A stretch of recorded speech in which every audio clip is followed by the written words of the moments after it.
मोदी सरकार ने पेश किया यूनियन बजट 2022। जानिए आपके लिए क्या क्या हुए ऐलान। दोस्तों स्वागत है आपका हमारे 18 न्यूज़ चैनल में और मैं हूं आपका होस्ट दोस्त कुलदीप पांडे। दोस्तों आपको बता दें कि बजट का इतिहास और इससे जुड़ी हुई कुछ अहम बातें। वित्त मंत्री निर्मला सीतारमण मंगलवार अर्थात आज 1 फरवरी को संसद में 11 बजे आम बजट पेश किया। आपको बता दें कि अब तक का सबसे लंबा बजट भाषण देने वाले रिकॉर्ड निर्मला सीतारमण के नाम है। वित्त मंत्री निर्मला सीतारमण ने अपना चौथा बजट पेश कर दिया है। संसद में बजट स्पीच शुरू हो गई, जिसके अंतर्गत निर्मला सीतारमण ने कहा कि हम कोरोना की लहर से गुजर रहे हैं, हमारी अर्थव्यवस्था मजबूत हो रही है और विकास दर 9.2% रहने का अनुमान है। वैक्सीनेशन का दायरा बढ़ने से आर्थिक पुनरुद्धार को मदद मिलेगी। वित्त मंत्री निर्मला सीतारमण ने कहा कि पीएम गति शक्ति मास्टर प्लान से निवेश के अवसर बढ़ेंगे, 60 लाख युवाओं को रोजगार के अवसर मिलेंगे। बजट में वित्त मंत्री निर्मला सीतारमण ने ऐलान किया है कि वित्तीय वर्ष 2022 और 23 में एलआईसी का आईपीओ आएगा। वित्त मंत्री का बड़ा ऐलान है, 60 लाख युवाओं को देंगे नौकरियां और एलआईसी का आईपीओ भी लाया जाएगा। 400 नई वंदे भारत ट्रेनें चलेंगी। दोस्तों आपको बता दें कि 400 नई वंदे भारत ट्रेन चलाई जाएंगी। हाईवे पर 20,000 करोड़ रुपए खर्च होंगे। इस बजट में 25 साल का ब्लूप्रिंट है। निजी निवेशकों को बढ़ावा देने का लक्ष्य रखा गया है। इसके साथ किसानों को लेकर और युवाओं को लेकर भी लाभ देने की घोषणा की है। सीतारमण ने कहा है कि बजट से किसान युवाओं को फायदा होगा। आत्मनिर्भर भारत से 16 लाख युवाओं को रोजगार नौकरियां दी जाएगी। इस बजट से भारत को अगले 25 साल तक बुनियादी मिलेगी। अगले वित्तीय वर्ष में आर्थिक ग्रोथ 9.2% रहने की उम्मीद जताई गई है।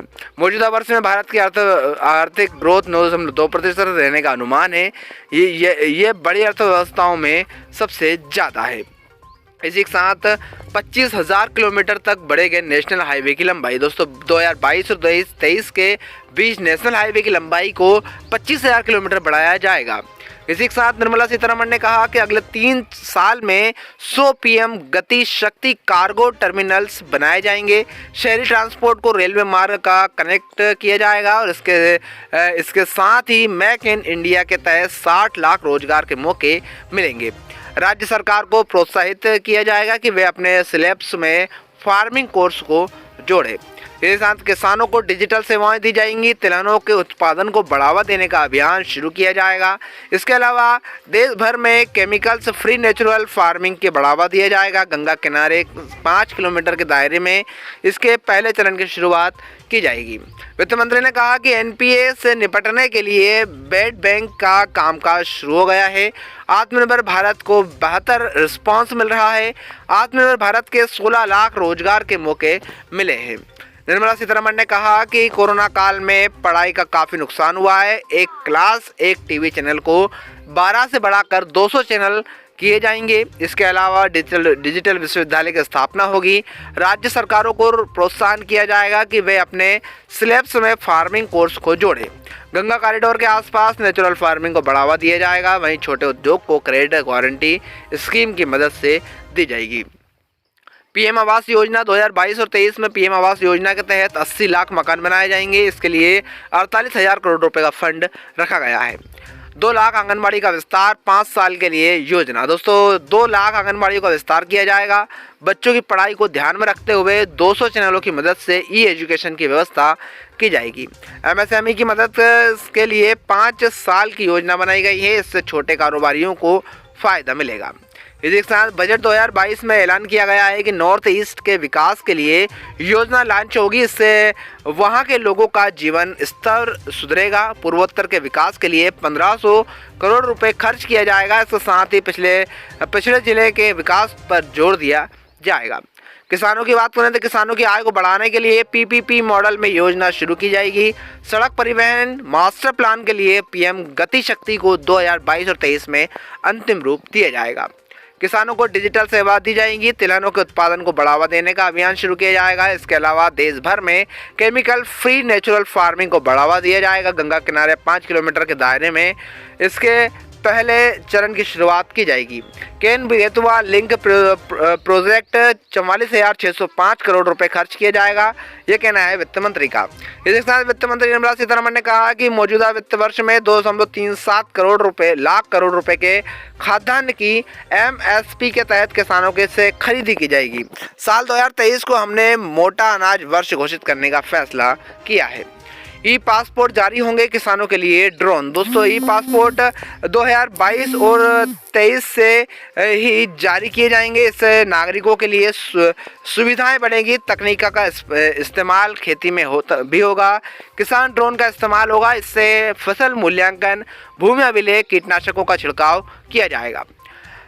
One class one TV channel. दोस्तों, वित्त मंत्री ने one class one TV channel का भी घोषणा की है। डिजिटल बैंकिंग यूनिट्स, वित्त मंत्री ने कहा है कि 75 डिजिटल बैंकिंग यूनिट्स खोले जाएंगे। डिजिटल ट्रांजैक्शन की लागत को कम करने पर जोर दिया जाएगा। इसके साथ डिजिटल बैंकिंग को सरकार का पूरा सपोर्ट रहेगा।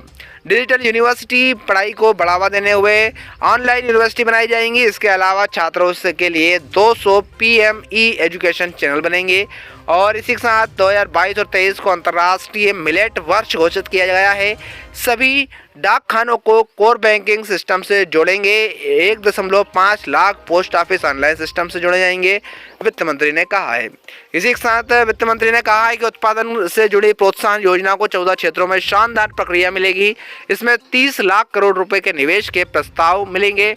सरकार न्यूनतम समर्थन मूल्य पर गेहूं और चना की खरीदी के लिए 2.37 लाख करोड़ रुपए भुगतान करेगी। डिजिटल अवसंरचना को बढ़ावा देने के लिए देश स्टेक ई पोर्टल शुरू किया जाएगा।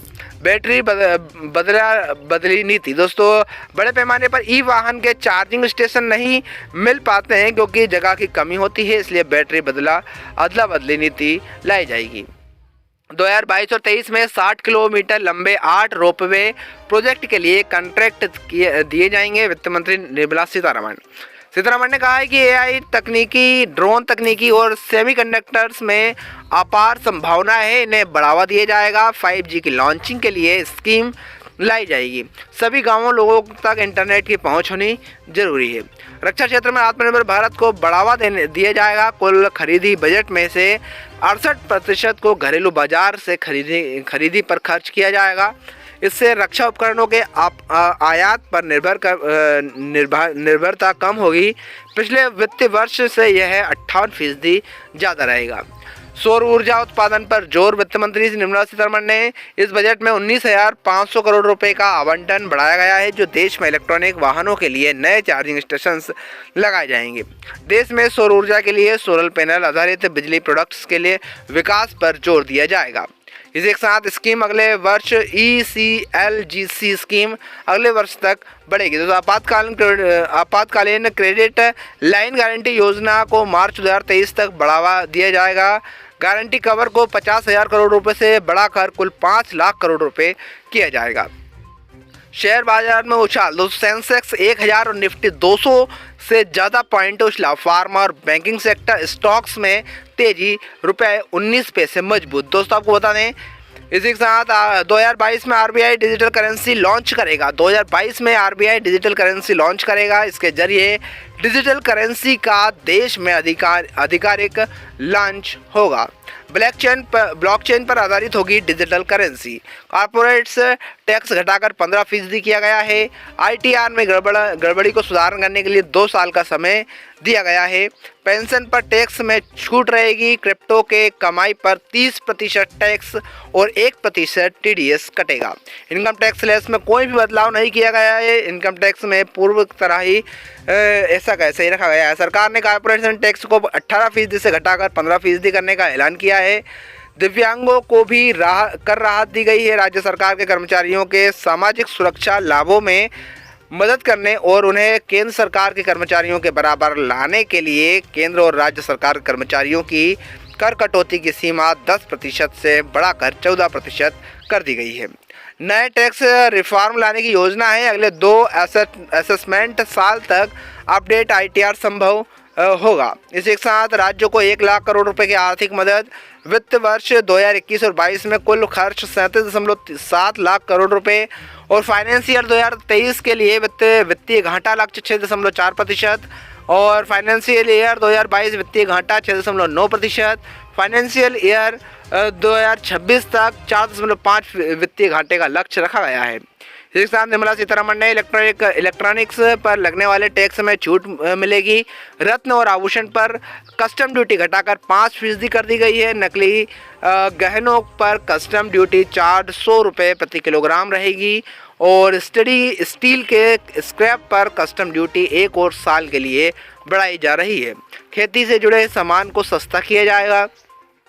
मोबाइल चार्जर और खेती का सामान सस्ता होगा। हीरे के गहने सस्ते होंगे, जूते चप्पल सस्ते होंगे, विदेश से आने वाली मशीनें भी सस्ती होंगी।